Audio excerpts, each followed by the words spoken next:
Bienvenido al canal de Narraciones Budismo. Asistir a una iniciación de Kala Chakra para la paz mundial, por el Dr. Alexander Berzin. Enseñanza de la plataforma studybuddhism.com.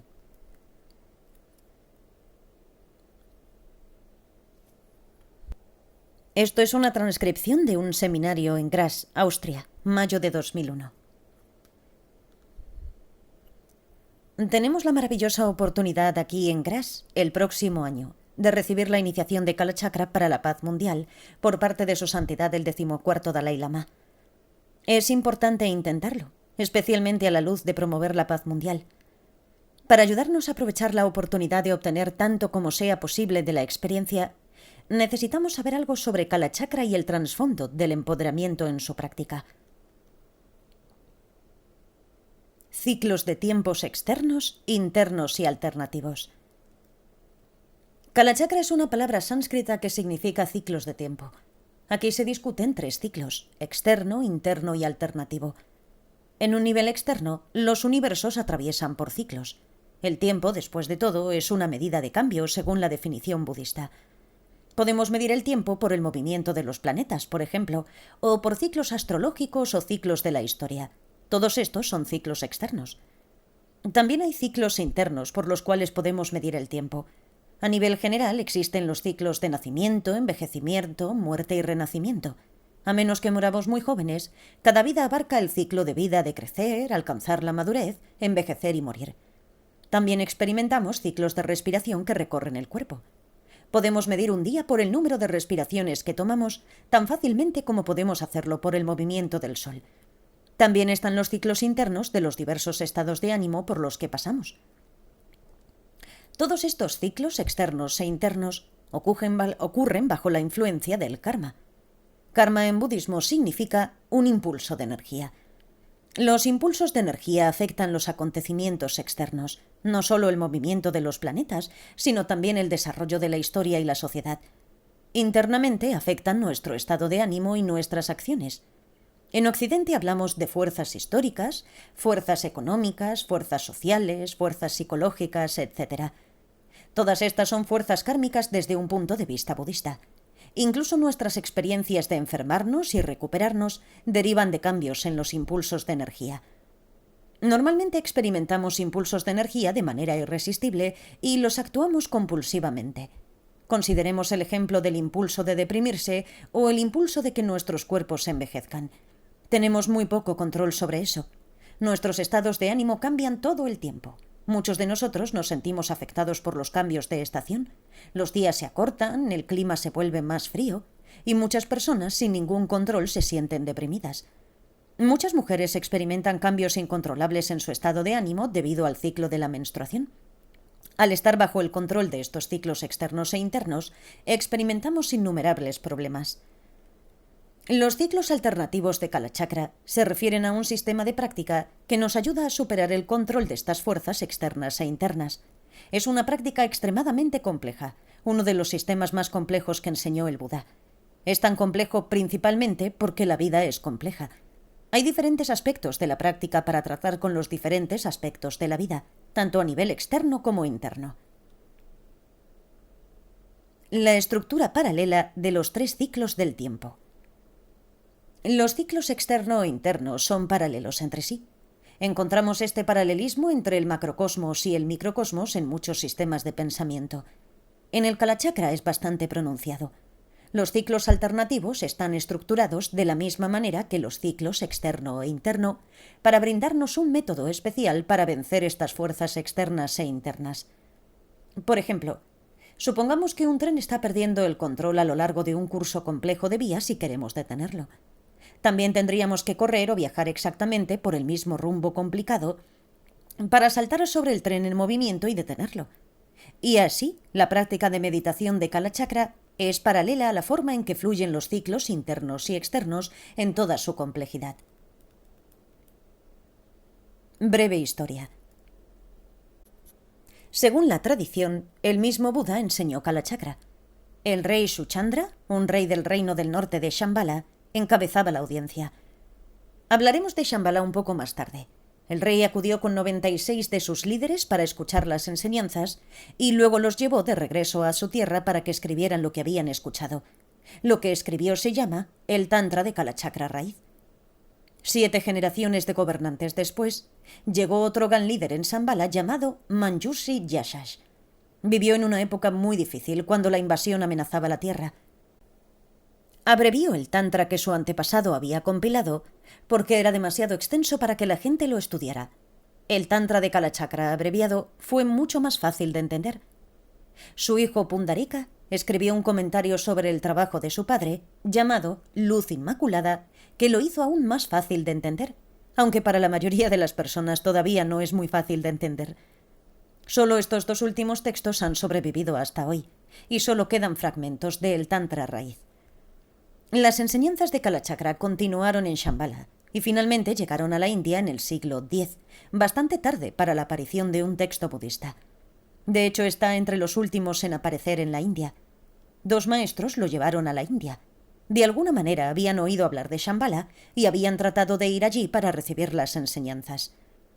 Ninguno de los 2 maestros llegó a Shambhala. Ambos recibieron la transmisión de las enseñanzas en visiones y las escribieron. Por supuesto, aparecieron ligeras discrepancias en lo que registraron, y como suele ser el caso, se desarrollaron diferentes interpretaciones. En consecuencia, 4 estilos de práctica de Kalachakra evolucionaron en la India. Se diferenciaban principalmente en pequeños detalles. Aproximadamente 100 años después, en el siglo XI, las enseñanzas de Kalachakra fueron llevadas al Tíbet en 3 momentos diferentes a 3 lugares diferentes por 3 maestros diferentes. Pequeños fragmentos de las enseñanzas llegaron en otras oleadas gracias a los esfuerzos de otros maestros.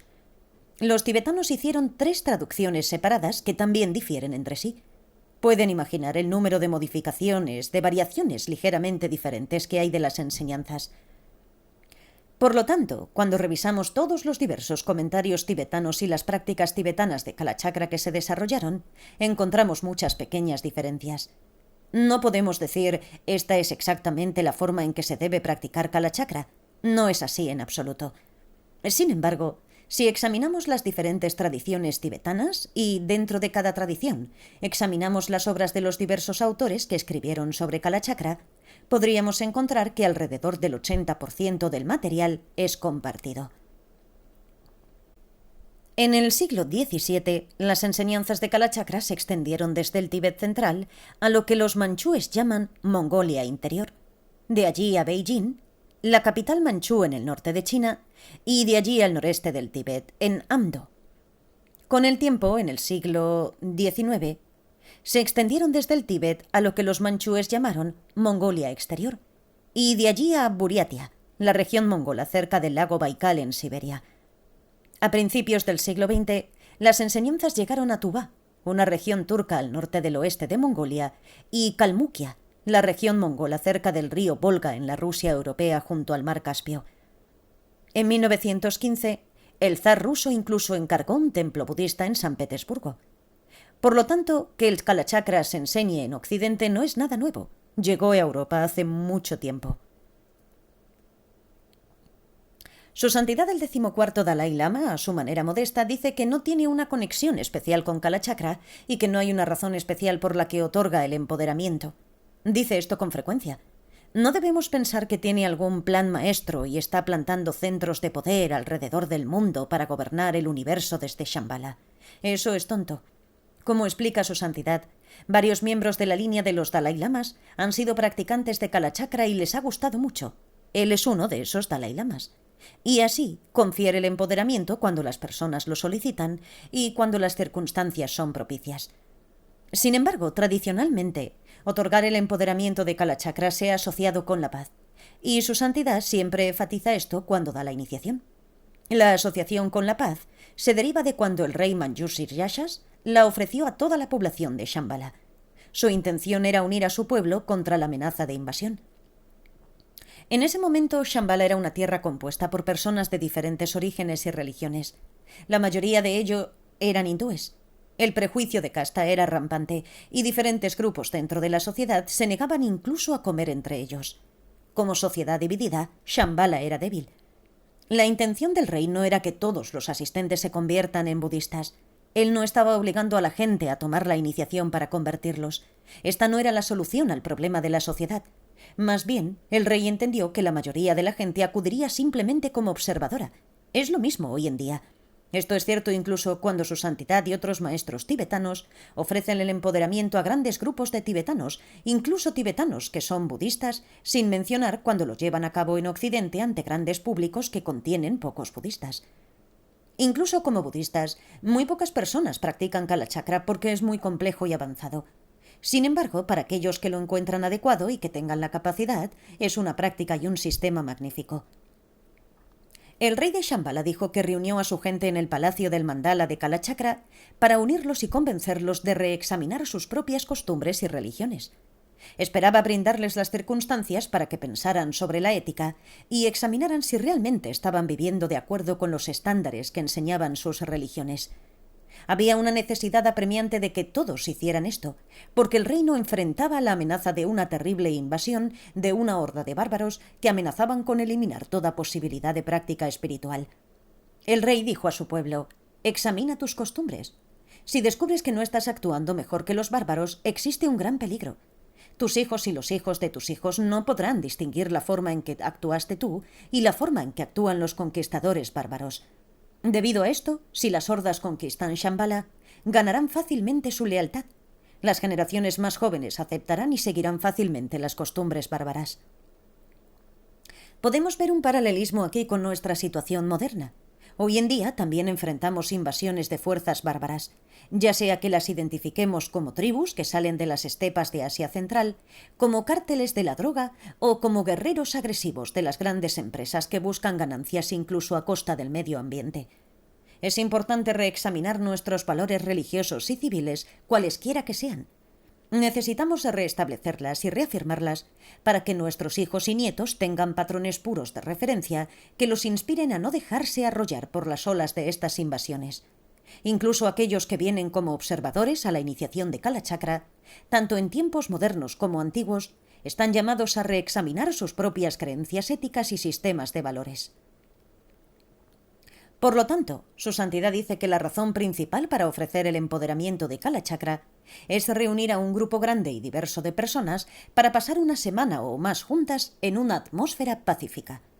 En esta atmósfera pacífica, su santidad da las enseñanzas preliminares, generalmente en un texto que trata sobre la compasión, el amor o la ética.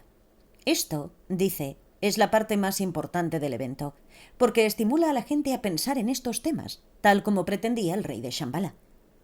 En consecuencia, las personas que asisten viven juntas en armonía, al menos durante el evento de Kalachakra. Esto les causa una fuerte impresión, lo que contribuye en mayor escala a la paz mundial. Las enseñanzas preliminares sobre el amor y la compasión son seguidas por la ceremonia de empoderamiento real, que generalmente dura 3 días. Como dice su santidad, solo algunas personas estarán suficientemente preparadas para recibir la iniciación. Después de todo, recibir un empoderamiento como este requiere tomar votos y comprometernos con una práctica diaria. Es un gran paso. Su santidad no espera que mucha gente haga eso, y no hay presión para que nadie lo haga. Todos toman esta decisión por sí mismos y la mantienen en privado. No hay necesidad de decirle a nadie. Podemos estar allí y ponernos un lazo rojo alrededor de la frente y tomar sorbos de agua, pero eso no significa que en realidad recibamos el empoderamiento. Por lo tanto, nadie necesita sentirse incómodo. Sin embargo, como dice su santidad, incluso si somos observadores, y la mayoría de la gente lo será, todavía podemos beneficiarnos del ritual en sí. El ritual contiene muchos pasos, en los que incluso los observadores pueden participar y beneficiarse. Estos son algunos antecedentes sobre la tradición de dar la iniciación de Kalachakra a un grupo tan grande de personas. Es interesante cómo a lo largo de la historia, por alguna razón, llamémosle razón kármica, el Kalachakra atrae a la mayor cantidad de personas de cualquier evento budista. Por lo tanto, es una oportunidad maravillosa, sin importar cuál sea nuestro nivel de interés, motivación o compromiso. Características especiales de la práctica de Kalachakra. Podríamos pensar que el Kalachakra es la práctica budista superior, y eso no es así. Pertenece a la clase de práctica de Tantra que se considera la más avanzada, Anuttara Yoga. Pero, como los comentarios dicen claramente, No es que Kalachakra sea mejor que cualquier otra práctica. Por supuesto, siempre podemos encontrar autores y profesores que demuestran la mentalidad de equipo de fútbol. Esta es mi práctica favorita, así que es mejor que cualquier otra. Los comentarios más objetivos, sin embargo, explican que todos los métodos del Bodhisattva conducen a la iluminación. No existe una iluminación especial de Kalachakra diferente de la iluminación alcanzada por cualquier otro medio. Sin embargo, una cosa que es tan especial acerca de Kalachakra es que es el Tantra claro. Los otros tantras Anuttara Yoga son tantras ocultos. Hay muchas explicaciones de la diferencia entre oculto y claro, pero una explicación es que los otros tantras explican las cosas de una manera oscura y oculta con lenguaje simbólico. Tal lenguaje es imposible de entender sin una enorme cantidad de comentarios y explicaciones, mientras que el tantra de Kalachakra en sí está en un lenguaje más claro. Presenta todo de una manera más explícita. El camino espiritual como una batalla. Los textos clásicos presentan el camino espiritual de Kalachakra en términos de una batalla. Muchos de nosotros en Occidente pensamos que esto es un poco extraño. Aquí hay un evento asociado con la paz y, sin embargo, habla del camino espiritual como si fuera una guerra. Pero esto no es nada nuevo. Debemos recordar que el propio Buda procedía de una familia gobernante de la India, y los gobernantes de esa época pertenecían a la casta guerrera. Desde el principio, la imaginería marcial ha desempeñado un papel destacado en el lenguaje del budismo. El Buda es el triunfante, el que ha vencido al enemigo, etc. A lo largo de la historia del budismo, los autores han seguido utilizando ese lenguaje e imágenes. Por ejemplo, Shantideva, el gran maestro indio del siglo VIII que escribió el texto estándar sobre las prácticas del bodhisattva, Involucrarse en el comportamiento del bodhisattva, Bodhicharyavatara, allí dice que la batalla principal es la lucha contra nuestra propia confusión y emociones perturbadoras. Por lo tanto, los términos militares y las imágenes de batalla simbolizan una batalla interna, librada contra las fuerzas internas del karma y que estemos bajo su control. En términos de Kalachakra, necesitamos luchar para no estar bajo la influencia de fuerzas tanto internas como externas, los ciclos internos y externos del tiempo. El Buda como fuente de las enseñanzas de Kalachakra.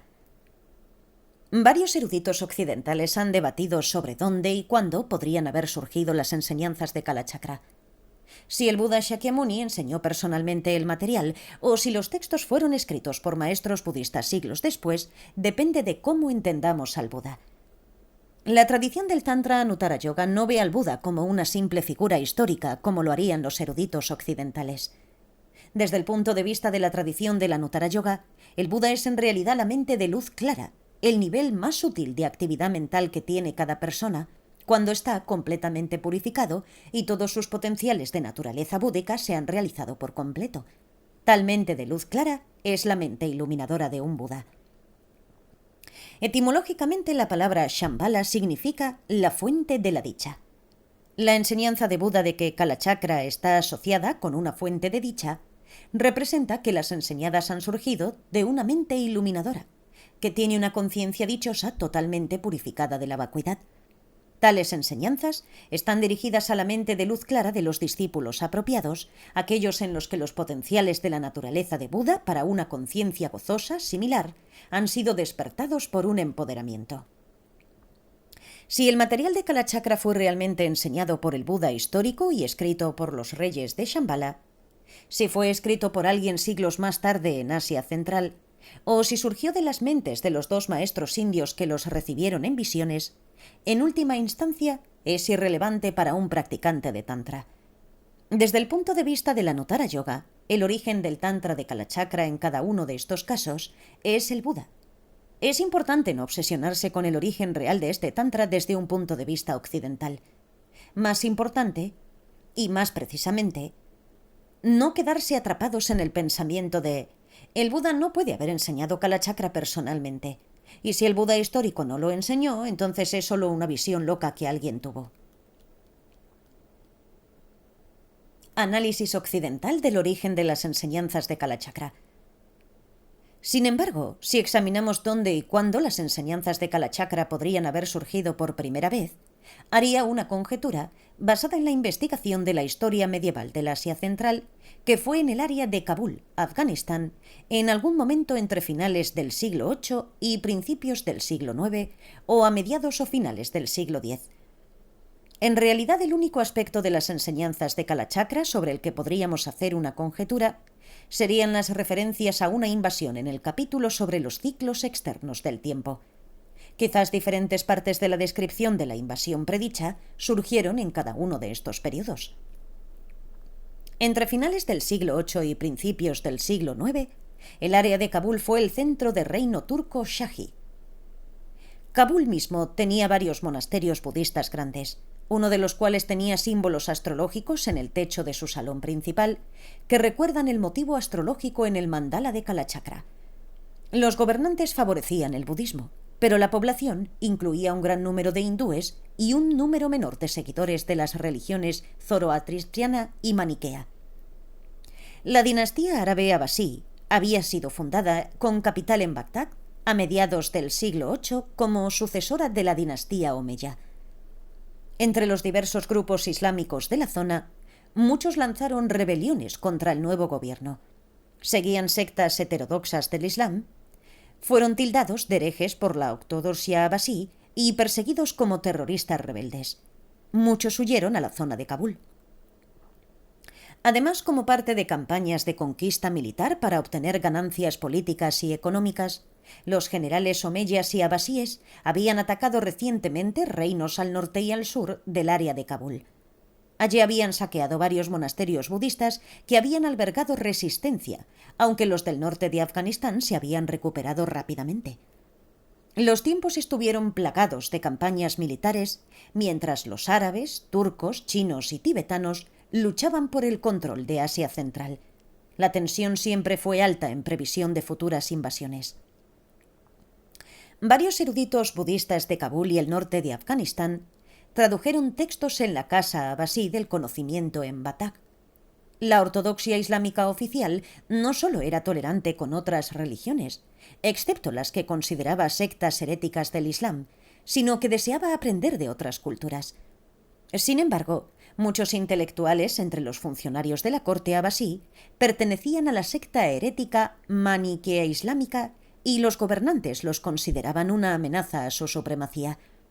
Está claro, a partir de los propios textos de Kalachakra, que las hordas bárbaras combinaron características tanto del Islam como del maniqueísmo. Además, es plausible que los eruditos budistas que trabajaban en Bagdad estuvieran influenciados por la línea oficial abasí y también consideraran a todos los grupos islámicos heterodoxos de oposición como extremistas y terroristas. En otras palabras, como hordas bárbaras. La otra posibilidad de cuando surgieron partes del relato de Kalachakra sobre la invasión es entre mediados y finales del siglo X, también en el área de Kabul. Esta fue la época de las dinastías, primero samánida y luego gaznávida, las cuales eran estados vasallos de los abasíes. Los monasterios budistas seguían funcionando. Los gobernantes de estas dos dinastías eran musulmanes sunitas y temían una invasión del reino ismaelita chiita de Multán, en el centro de Pakistán. Mucha gente también temía la proximidad del apocalipsis y el fin del mundo.